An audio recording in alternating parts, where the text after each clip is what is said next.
Oh, don't you dare look back, just keep your eyes on me. I said you're holding back. She said, shut up and dance with me. This woman is my destiny. She said, ooh, ooh, shut up and dance with me.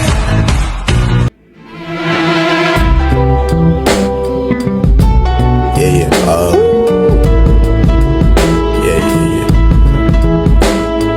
That's the way every day goes. Every time we've no control. If the sky is pink and white. The Tale of Bluebird. Bluebird was a very wealthy man. He owned magnificent house in the countryside and in the city. Gold and silver plates, furniture decorated with fine embroidery, and horse-drawn carriage adorned with gold. However, he had one strange and frightening feature, a long, shiny bluebird. This made him look strange and frightening, and every woman who saw him felt disgust and afraid. One day he approached a nobleman who had two beautiful daughters. He proposed to one of them, leaving it up the two sisters to decide who would achieve him. However, the two young girls were hesitant, afraid of his strange breed and mysterious past. It was known that he had married several times before, but now I know what had happened to his purposed wives. This uncertainty only deepened the sister doubts. To gain their trust and soften their heart, Bluebird invited his mother, daughter, and several close friends to stay for a week at one of his magnificent country houses. During their stay, he provided non-stop entertainment, hunting, dancing, feasts, and games. Everyone was having a great time, and little by little, the youngest daughter began to think that Bluebird was as great as she had imagined. In the end, she agreed to marry him. A month after the wedding, Bluebird announced that he had to leave on a long business trip, which would take at least 6 weeks.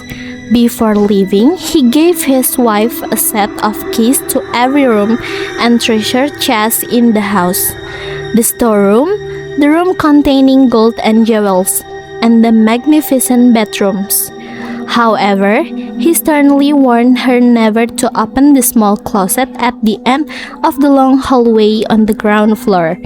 He said that the room was very important to him, and if she broke that warning, it would bring back memories of the darkest part of his past. The young bride promised to obedient. After he left, her family and friends enthusiastically came to visit, eager to explore the house now that Bluebird was gone. They were fascinated by the magnificent furniture, beautiful decoration, and large mirrors in every room. However, amid the luxury, the young wife's curiosity about the forbidden cabinet grew stronger. Finally, she couldn't hold back any longer. Trembling with a mixture of fear and excitement, she ran down the hallway, unlocked the small door, and entered.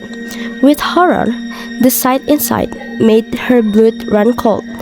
The room was filled with dried blood and corpses of Bluebird's dead wives, hanging from the hooks on the wall. Startled, she dropped the key, and it was immediately stained with blood. Bluebird's first wife died of terrible illness. Because he loved her so much, he couldn't bear to see her buried. So he placed her body in a secret room, decorated with magic that stopped time, so that her body would remain preserved forever. Hoping to continue his life, he remarried, but tragedy struck again. Each of his wives died tragically, some of illness, others from accident. One of them, his second wife, was even burned alive after being accused of witchcraft. With a broken heart but unable to let them go, he preserved each of his beloved wives in the same magical room. The young bride, trembling after witnessing this, immediately locked the room again and fled to her room, trying her best to clean the blood from the key. However, no matter how hard she scrubbed, the stain would not come off. The key was cursed every time the blood disappeared on one side. It reappeared on the other. That same evening, Bluebird returned unexpectedly, saying that his business had been complete sooner than expected. His wife tried to hide her fear and welcome him with the brightest smile she could muster. The next day, Bluebird asked for the keys. With trembling hands, she handed them over. Instantly, she knew what she had done. Enraged, Bluebird confronted his wife, his anger fueled by painful memories of all his deceased wife.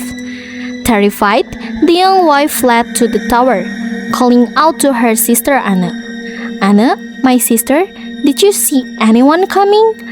But each time, Anna saw only the blazing sun shining on the road and the grass swaying in the field. Meanwhile, Bluebird tried to explain the truth, that she had misunderstood his sadness and his past, but the young wife believed he intended to kill her.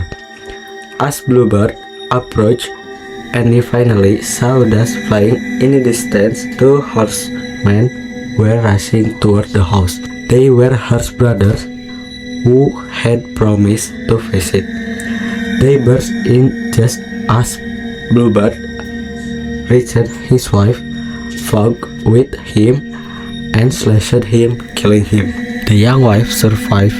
She inherited all of Bluebird's wealth, shared it with her family, and then married a kind and honest man. From that moment on, she lived peaceful and happily, forever free from Bluebird's terrifying presence.